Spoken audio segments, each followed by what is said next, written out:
नमस्कार साथियों, BM Singh academy YouTube channel में आपका स्वागत है।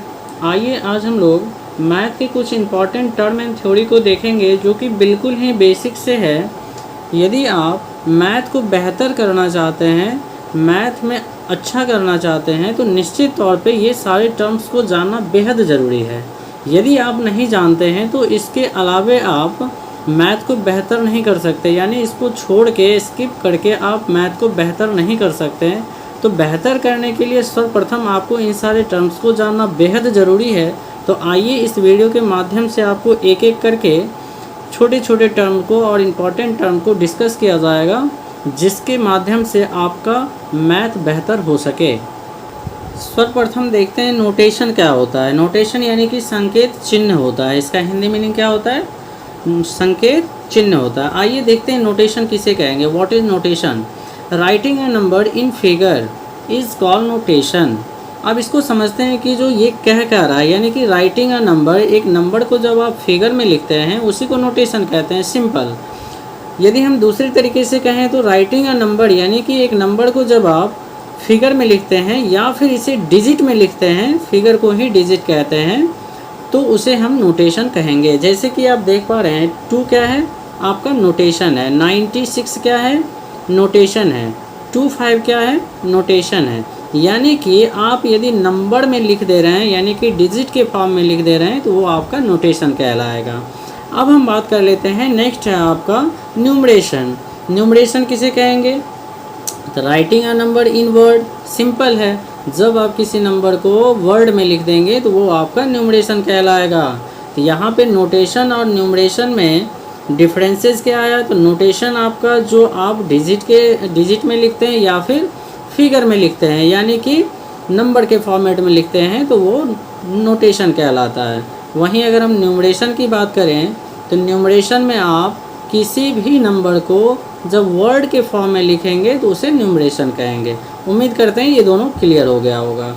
अब हम बात कर लेते हैं, नेक्स्ट है आपका Hindu Arabic system of writing number. अब हम बात कर लेते हैं हिंदू अरेबिक सिस्टम क्या होता है। देखिए हमारे इंडिया में जो है हिंदू अरेबिक सिस्टम ही यूज़ किया जाता है। हालांकि इंटरनेशनली भी यूज़ किया जाता है, इंटरनेशनली सिस्टम भी जो है यूज़ किया जाता है, लेकिन हम लोग इंडिया में हैं तो इंडियन में कैसे हम लोग यूज़ करते हैं उसको हम लोग देखेंगे। कहता है in the Hindu Arabic system we use the 10 symbol. Mainly जो है आप हिंदू अरेबिक सिस्टम के अंदर 10 सिंबल को यूज़ करते हैं, यानी 10 सिंबल्स का यूज़ करते हैं। जैसे कि आप देख पा रहे हैं 0 1 2 3 4 5 6 7 8 एंड 9, ये सब आपका क्या है? तो ये है आपका सिंबल। 1 2 3 4 5 ये सारा क्या है? सिंबल है, जिसके कारण आप रिप्रेजेंट करते हैं किसी चीज़ को, कितनी क्वांटिटी है, यानी कि 1 है, 2 है, 3 है, 4 है, ये सब आपका क्या है? सिंबल ही तो है। और सिंबल के माध्यम से ही किसी चीज़ को आप क्या कर पाते हैं? रिप्रेजेंट कर पाते हैं। तो मेनली आज से ये समझ लीजिए, जो आप जो 0 1 2 3 4 जो लिखते हैं, नंबर जो लिखते हैं, डिजिट जो लिखते हैं, ये आपका सिंबल ही तो है, जिससे किसी चीज़ को आप रिप्रेजेंट करते हैं, यानी क्वांटिटी दर्शाने का काम करते हैं। सिंपल है। अब इसी को क्या कहेंगे? ये 0 से 9 तक का जो आपका नंबर है, इसी को या तो डिजिट कहेंगे या फिर फिगर कहते हैं। जैसे कि आपने नोटेशन में भी अभी देखा, किसी भी नंबर को जब आप फिगर में लिख देते हैं, फिगर कहने का मतलब 0 1 2 3 4 ऐसे नंबर में लिख देना, तो वो आपका क्या कहलाता है? हिंदू अरेबिक सिस्टम कहलाता है। यानी कि ये क्या है आपका? हिंदू अरेबिक सिस्टम में 10 डिजिट का यूज़ किया जाता है, उसी को आप डिजिट या फिगर कहते हैं। अब हम बात कर लेते हैं हिंदू अरेबिक सिस्टम में, देखते हैं हम लोग किस तरह से काउंट करते हैं। तो आइए काउंटिंग इन इंडियन सिस्टम। तो जैसा कि यहाँ पे देख पा रहे हैं, एक नंबर दिया गया है 43,26,501। अब हम देखते हैं कैसे हम इंडियन सिस्टम में इसे काउंट करते हैं। तो सर्वप्रथम आप क्या करें, इंडियन सिस्टम में कोमा लगा लें। तो यहाँ पे हम देखेंगे कहाँ कहाँ पे कोमा लगाया जाएगा, यानी कि कौन कौन सा प्लेस एक साथ रहेगा। जैसे कि आप राइट साइड से काउंट करना शुरू करेंगे, तो राइट साइड से फर्स्ट जो होगा वो यूनिट प्लेस होगा, यानी कि वंस प्लेस होगा। देन टेंस प्लेस होगा, उसके बाद 100 प्लेस होगा, उसके बाद 1000 प्लेस होगा, उसके बाद 10,000 होगा, उसके बाद लाख होगा, उसके बाद 10 लाख होगा। उसी प्रकार से करोड़, 10 करोड़, इस प्रकार से जो है आपका इंडियन सिस्टम में काउंट किया जाता है।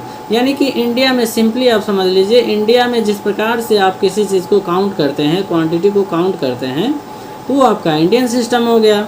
यानी कि यहाँ पे क्या चलता है, 1, 10, 100,000, 10,000, लाख, 10 लाख, करोड़, यही सब चलता है। लेकिन हम अगर इंटरनेशनल सिस्टम की अगर हम बात करें तो वहाँ पे 1, 10, 100 तो रहता है, 1000, 10,000, 100,000 हो जाता है, और वहाँ पे मिलियन, बिलियन, ये सारी चीज़ें जो है देखने को मिलता है। तो वो आपका इंटरनेशनल सिस्टम हो गया। उम्मीद करते हैं ये आपको समझ में आया होगा। अब देख लेते हैं कौन कौन सा प्लेस एक साथ रहता है। तो यहाँ पे 1, 10 और 100 को आप एक साथ रखेंगे, 1000 और 10,000 जो प्लेस है उन दोनों को एक साथ रखेंगे। उसी प्रकार से लाख और 10 लाख जो है वो एक साथ रहेगा। उसी प्रकार से करोड़ और 10 करोड़ भी एक साथ रहेगा। तो यहाँ पे आप देख पा रहे हैं कि 1, 10 और 100 के बाद कॉमा लगा दिया, फिर 1000 और 10,000 के बाद कॉमा लगाया, फिर उसी प्रकार से लाख और 10 लाख के बाद यहाँ कॉमा लगाएंगे। लेकिन इधर नंबर नहीं है तो कॉमा लगाने की आवश्यकता बिल्कुल नहीं है। चलिए अब आगे देखते हैं। तो मैं फिर से बताना चाहूँगा कि बिना इन बेसिक्स टर्म्स को जाने बगैर आप मैथ को बेहतर नहीं कर सकते हैं, इसलिए आपको इन छोटे छोटे टर्म्स को जानना बेहद ज़रूरी है। तो आइए फिर देखते हैं डिजिट किसे कहते हैं। यानी कि आप जब मैथ पढ़ते हैं तो कहीं ना कहीं डिजिट से ही स्टार्ट होता है, और डिजिट से ही बड़े बड़े नंबर बनाए जाते हैं, बड़े बड़े कैलकुलेशन किए जाते हैं। तो आइए देखते हैं डिजिट क्या होता है। क्या आप जानते हैं डिजिट का डिफिनेशन क्या होता है? तो सिंपली आप समझिए, डिजिट का हिंदी मीनिंग अंक होता है any of the number from 0 to 9 that is known as digit. Simple है, 0 से 9 तक का नंबर, ये याद रखिएगा, नंबर, मैं नंबर कह रहा हूँ, 0 से 9 तक का जो नंबर है, 0, 1, 2, 3, 4, 5, 6, 7, 8, 9, ये जो नंबर है इसी को आप डिजिट कहेंगे, जैसा कि आप देख पा रहे हैं यहाँ पे। अब हम बात कर लेते हैं नंबर्स की। नंबर क्या होता है? तो हिंदी मीनिंग उसका संख्या होता है। तो हम कह सकते हैं a number is a group of digit that is known as number. यानी कि एक नंबर बनाने के लिए आपको कई सारे डिजिट की हेल्प लेनी होगी। यानी कि कई सारे डिजिट को आप इसमें से उठा के जब एक ग्रुप में रख देते हैं तो वो आपका नंबर का फॉर्मेशन करता है। जैसे कि अभी आप देख पा रहे हैं डिजिट में 0 अलग है, 1 अलग है, 2 अलग है, 3 अलग है, 4 अलग है। अब इसी में से कुछ डिजिट को हम पकड़ के एक ग्रुप में रखेंगे तो आपका नंबर का फॉर्मेशन होगा। जैसे कि आप देख पा रहे हैं यहाँ से हम 2 ले लिए, फिर 5 ले लिया, फिर 4 लिया। अब यहाँ पे ये जो नंबर का फॉर्मेशन हुआ है, क्योंकि देख रहे हैं ये जितने भी डिजिट हैं इसके बीच में कोई भी कोमा नहीं है, तो ये आपका नंबर हो गया। तो ये हो जाएगा 254। उसी प्रकार से ये हो जाएगा 12, ये हो जाएगा 8। अब यहाँ पे एक बात ध्यान दीजिए, ये एक नंबर है। क्या है? नंबर है। पहले ही मैंने बताया था 0 से 9 तक का नंबर ही डिजिट कहलाता है। तो यानी कि ये 0, 1, 2, 3 जो है ये एक नंबर है, और इसी को आप क्या कहते हैं? डिजिट कहते हैं। तो 8 भी एक नंबर है। तो यहाँ पे कंफ्यूज होने वाली बात नहीं है। कोई यदि पूछे कि भैया 1 क्या है, तो 1 भी एक क्या है? नंबर ही है, हालांकि डिजिट भी है। तो आप कह सकते हैं कि एक डिजिट जो है ये नंबर हो सकता है, ये जो डिजिट है नंबर हो सकता है, ऐसे आप समझा सकते हैं। उसी प्रकार से आपने देखा 1025 यानी कि 1025, ये भी एक नंबर है आपका। अब हम बात कर लेते हैं इससे आगे, इसी नंबर का फेस वैल्यू क्या होता है और प्लेस वैल्यू क्या होता है, इन चीज़ को हम लोग समझेंगे। तो मेनली आप समझ लीजिए, किसी का फेस वैल्यू आप कहेंगे, यानी कि फेस यानी कि उसका जो भी चेहरा है, जैसा भी है, वो तो बदलने वाला है नहीं। तो सिंपली आप समझिए, the face value of digit remains as it is. यानी कि जो भी नंबर है उसका फेस बदलने वाला नहीं है। अगर हम 1 लिखते हैं तो 1 का फेस कभी नहीं बदलेगा, इसे आप 2 कभी नहीं पढ़ सकते हैं। तो 1 का फेस वैल्यू 1 ही रहने वाला है। इसी प्रकार से आप देख सकते हैं ये जो नंबर है इसमें यदि हम बात करें 6 का फेस वैल्यू क्या है तो 6 ही रहेगा। 5 का फेस वैल्यू क्या है तो 5 ही रहने वाला है। 3 का फेस वैल्यू क्या है तो 3 ही रहने वाला। 2 का फेस वैल्यू क्या है तो 2 ही रहने वाला। सिंपल आप समझ लीजिए, जो भी नंबर या डिजिट है उसका यदि फेस वैल्यू पूछे तो उसमें किसी प्रकार का बदलाव देखने को नहीं मिलेगा। जो नंबर है वही उसका क्या होगा, फेस वैल्यू होगा। देख रहे हैं फेस वैल्यू ऑफ 3 इज़ 3। अब हम प्लेस वैल्यू देखते हैं। तो यहाँ पे आपको समझने वाली बात है, जो भी नंबर है या डिजिट है उसका प्लेस क्या है, स्थान क्या है। तो आप जैसा कि जानते हैं हर एक नंबर अलग अलग स्थान ग्रहण कर सकता है, यानी कि अलग अलग जगह पे रह सकता है। तो the place value of a digit in a numeral depend upon the place. आप सिंपली समझ लीजिए, जो प्लेस वैल्यू आप जब पता करेंगे तो वो डिपेंड करता है कि जो आपका डिजिट है वो किस प्लेस पे है, यानी किस जगह पे है। तो आइए देखते हैं एक नंबर लेके, और उस नंबर में जो डिजिट होगा उस डिजिट के बारे में देखेंगे कि वो किस प्लेस पे है। जैसे कि यहाँ पे देख पा रहे हैं 267, इसे पढ़ेंगे। ओके, अब जैसा कि हमने इंडियन सिस्टम में देखा जी, ये वंस प्लेस होता है, ये टेंस होता है और ये 100 होता है। तो ये वंस है तो इसे 1 से मल्टीप्लाई करेंगे, ये टेंस है तो इसे 10 से मल्टीप्लाई करेंगे, ये 100 है तो इसे 100 से मल्टीप्लाई करेंगे।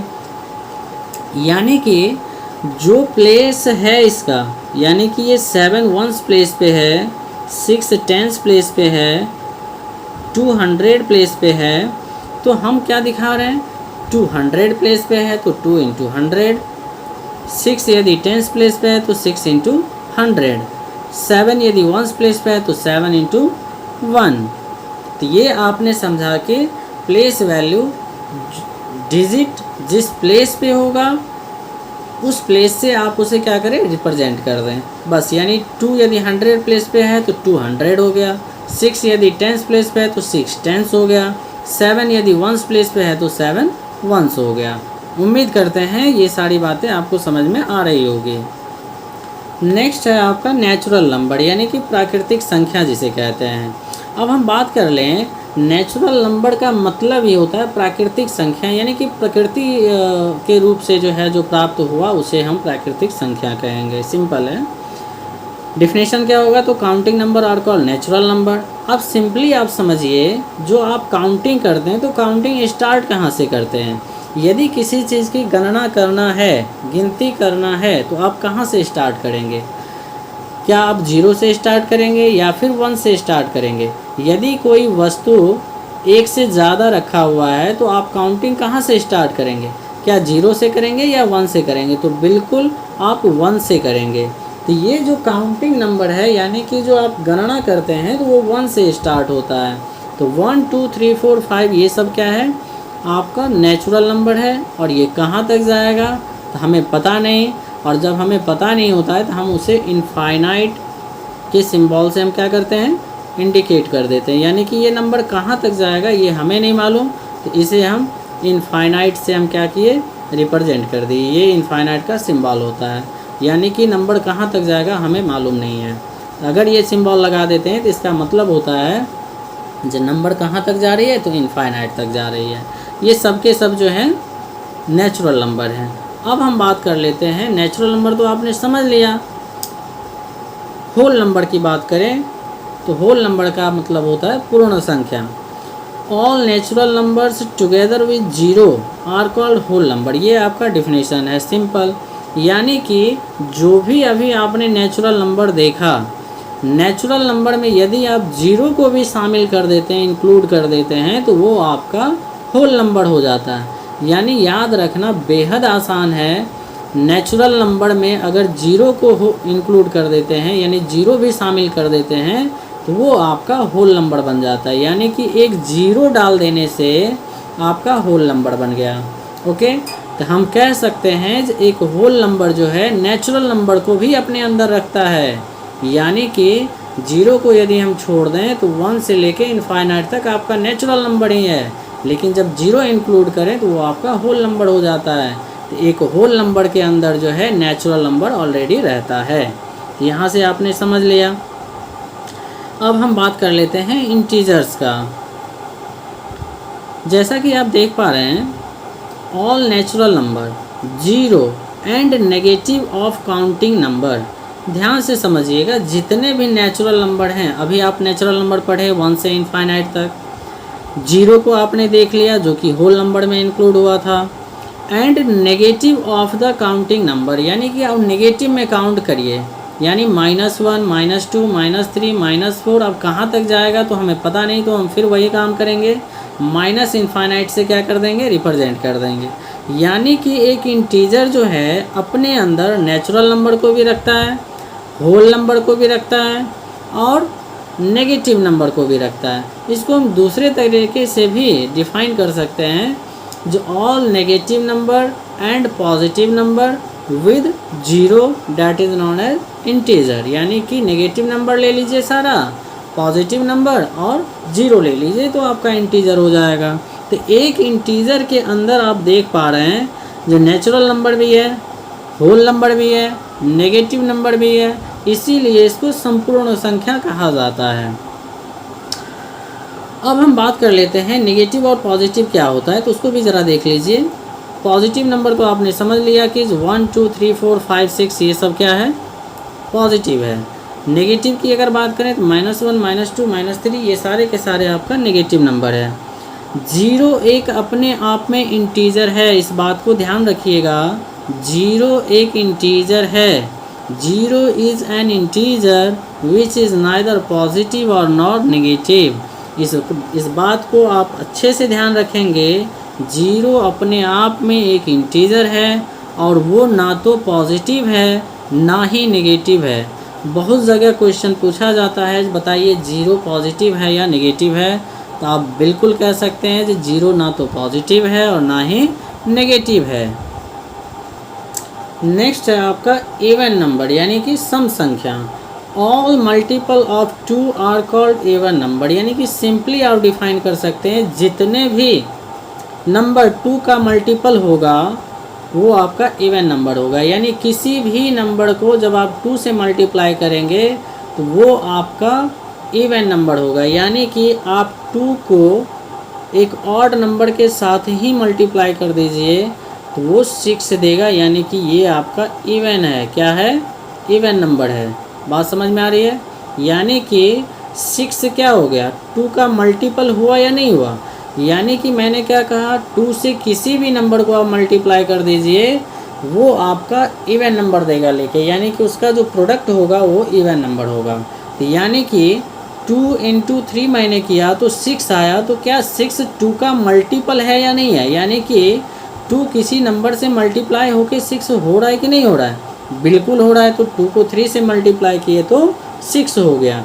आइए इसका दूसरा डिफिनेशन देखते हैं। कहता है any number that can be exactly divided by 2, यानी कोई भी संख्या जब एग्जैक्टली डिवाइड हो जाए 2 से, कहने का मतलब जब आप 2 से डिवाइड करेंगे तो रिमाइंडर 0 आना चाहिए। यानी कि जब आप 2 से किसी नंबर को डिवाइड करेंगे तो रिमाइंडर जब 0 आ जाए तो इसका मतलब है जो वो संख्या 2 से एग्जैक्टली डिवाइड हो गया, यानी कि पूर्णतया डिवाइड हो गया। अब बात कर लेते हैं। कहता है even number always end up with the last digit as 0, 2, 4, 6 and 8। ये सिंपली आपको यदि कह दे इवन नंबर पहचानिए और ऑड नंबर पहचानिए, एक सिंपल सा तरीका है, जिस नंबर के लास्ट में यानी वंस प्लेस पे 0, 2, 4, 6 और 8 रहे, आंख बंद करके आप कह सकते हैं वो नंबर इवन होगा। यानी कि वंस प्लेस अगर इवन नंबर है तो वो पूरा का पूरा संख्या क्या होगा, आपका इवन नंबर होगा।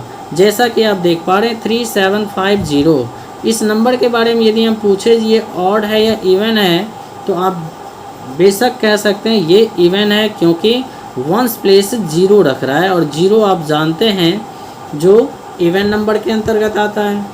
उसी प्रकार से 1592 को अगर हम पूछे ये ऑड है या इवन, तो आप देख पा रहे हैं कि जो वंस प्लेस जो है वो 2 रख रहा है, और आपने अभी पढ़ा जो वंस प्लेस पे यदि 0, 2, 4, 6 एंड 8 रहे, यानी इन सारे डिजिट में से कोई भी रहे तो वो आपका इवन नंबर होगा। उसी प्रकार से यहाँ पे 4 देख रहे हैं वंस प्लेस पे, तो ये भी एक इवन नंबर है। उम्मीद करते हैं इवन नंबर का आपने डिफिनेशन देखा, एग्जाम्पल देखा, समझ में आया होगा। अब हम बढ़ते हैं ऑड नंबर के पास। अब जैसे कि ऑड नंबर हो गया, तो number which are not multiplies of 2, यानी कि जो संख्या 2 का मल्टीपल ना हो। सिंपल आप समझ लीजिए, जैसे कि मैं 7 को ले लूँ, तो 7 को आप कैसे लिख सकते हैं, 1 × 7, और कोई तो इसका फैक्टर है नहीं। तो मैंने यही कहा जो भी संख्या 2 का मल्टीपल नहीं होगा वो आपका ऑड नंबर होगा। दूसरा देखते हैं, the number ending with 1, 3, 5, 7 and 9, यानी कि कोई भी संख्या का जो वंस प्लेस होगा, यानी एंडिंग नंबर होगा, एंडिंग डिजिट जो होगा, यानी कि वंस प्लेस जो होगा 1, 3, 5, 7, 9, यदि इन सारे डिजिट में से कोई भी रहा तो वो आपका पूरा संख्या क्या होगा, ऑड होगा। बात समझ में आ रही है? यानी मैं कहना क्या चाह रहा हूँ कि किसी भी नंबर्स का वंस प्लेस यदि 1, 3, 5, 7, 9 में से कोई डिजिट रहे तो वो पूरी की पूरी संख्या आपकी क्या होगी, ऑड नंबर होगी। जैसे कि 2, 5, 4, 3, अब यहाँ पे देख पा रहे हैं वंस प्लेस पे 3 है, इसलिए ये पूरा का पूरा संख्या ऑड है।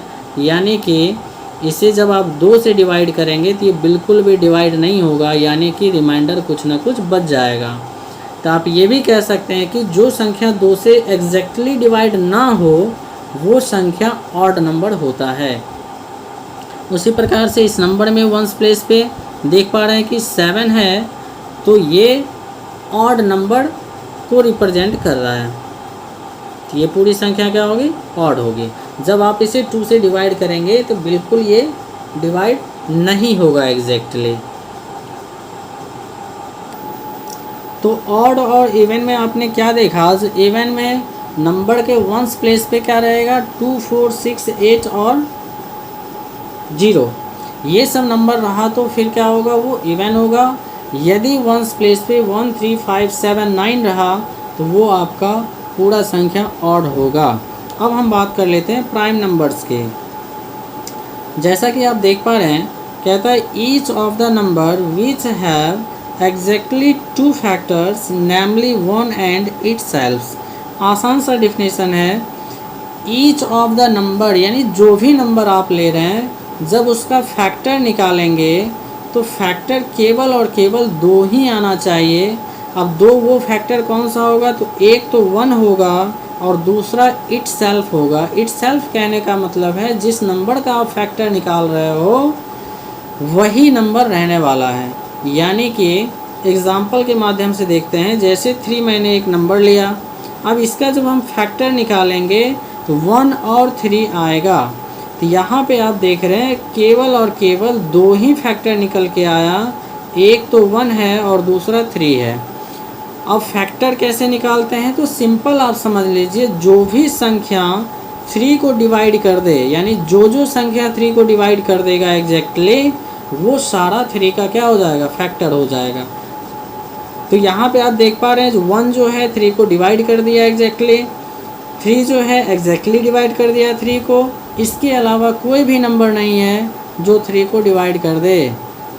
तो इसके लिए 1 और 3 फैक्टर निकल के आया।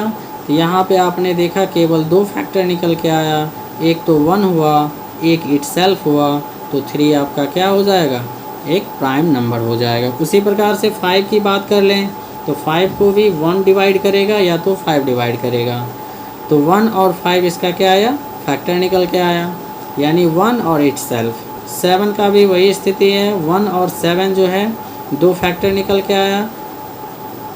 तो आपने देखा जिस नंबर का केवल 2 फैक्टर हो, या तो 1 नहीं तो इटसेल्फ, तो वो क्या कहलाएगा, प्राइम नंबर कहलाएगा। नेक्स्ट है आपका कंपोजिट नंबर।